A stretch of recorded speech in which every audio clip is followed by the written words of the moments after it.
Hi guys, June first Nifty market இப்போ முடிஞ்சிருச்சு. Time 3:36 PM Monday 1 June. Market இப்போ முடிஞ்சிருச்சு. ஸோ இந்த மார்க்கெட் எப்படி இருக்கும் அப்படின்றத நம்ம வாட்ஸ்அப் ஜூன் மந்த் கம்யூனிட்டிக்கு எப்போ கொடுத்தோன்னு பார்த்தீங்கன்னா காலையில் 8:35 AM எப்படி இருக்கும் அப்படின்றத கொடுத்துருப்போம். ப்ளஸ் சில டயக்ராம்ஸுமே கொடுத்துருப்போம், இப்படி தான் இருக்கும் அப்படின்னு சொல்லிட்டு. ஸோ அதே தான் இங்கேயும் இருக்கும். நீங்கள் செக் பண்ணி பார்த்தீங்கன்னா அதே தான் இங்கேயும் இருக்கும். ஸோ மார்க்கெட் இப்போ முடிஞ்சிருச்சு. நம்ம கொடுத்த லெவல்ஸை இங்கே பாருங்கள்.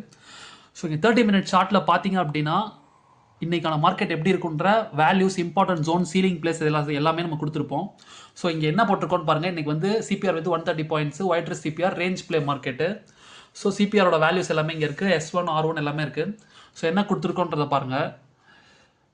strategy should be used reversal strategy should not be used breakout strategy. So CPR தியரியை ஃபாலோ பண்ணிக்கோங்க அப்படின்னு சொல்லிட்டு கொடுத்துருக்கோம். அதே மாதிரி பிசிக்கு கீழே பிரேக் ஆகுதா இல்லை டிசிக்கு மேலே பிரேக் ஆகுதா அப்படின்றத பார்த்து அதுக்கேற்ற மாதிரி ட்ரேட் பண்ணுங்கன்னு சொல்லி கொடுத்துருக்கோம்.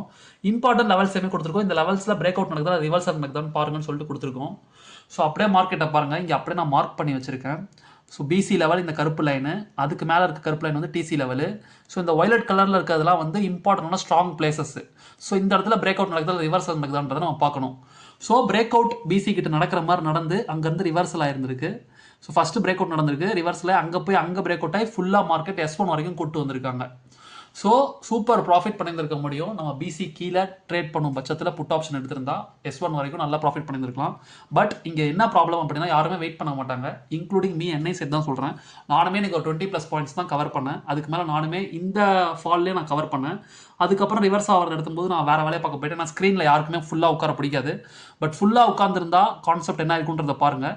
பிசி வரைக்கும் போய் மார்க்கெட் பிரேக் அவுட் மாதிரி கொடுத்து அங்கேருந்து ரிவர்ஸ் ஆகி ஃபுல்லாக S1 வரைக்கும் அடுத்த அந்த சீலிங் பிளேஸ் வரைக்குமே வந்துருச்சு. ஸோ மார்க்கெட் இப்போ நாளைக்கு இந்த சீலிங் பிளேஸை உடைக்குதா இல்லை இங்கேருந்து மேலே இப்போ பவுன்ஸ் ஆகுதா அப்படின்றத தான் பார்க்கணும். ஸோ ஒரு விஷயம் தெரிஞ்சால் ஈஸியாக ப்ராஃபிட் பண்ண முடியும். ஸோ உங்களுக்கு இதெல்லாம் இன்டெப்த்தாக கற்றுக்கிட்டு நம்ம கம்யூனிட்டியில் சேர்ந்து நம்ம கூட ட்ரேட் பண்ணணும்னு நினச்சிங்க அப்படின்னா மறக்காமல் நம்மளை காண்டாக்ட் பண்ணுங்கள். டீட்டெயில்ஸ் உங்களுக்கு நான் எல்லாமே வாட்ஸ்அப்பில் ஷேர் பண்ணுறேன். Thank you guys.